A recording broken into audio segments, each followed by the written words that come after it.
ជំរាបសួរលោកពូអ្នកមីងចាមកជួបជាមួយអ្នកខ្ញុំសូសុភ័ក្រទៀតហើយចាហើយថ្ងៃនេះក្នុងវីដេអូនេះខ្ញុំចង់និយាយអំពីនៃការធ្វើបុណ្យ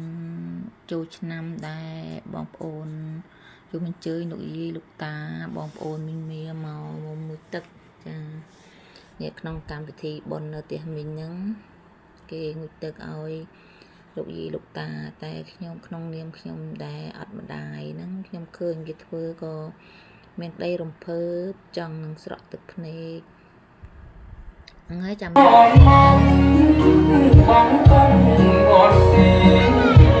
កុំអត់តងសាដែលកូនខ្ញុំឆ្លងមិនព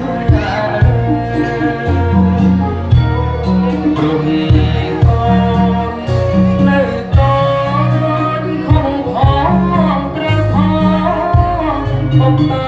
រាប់រងអមរងរដើទុំយើងក្រត្រមតែសច្ចៈនៅ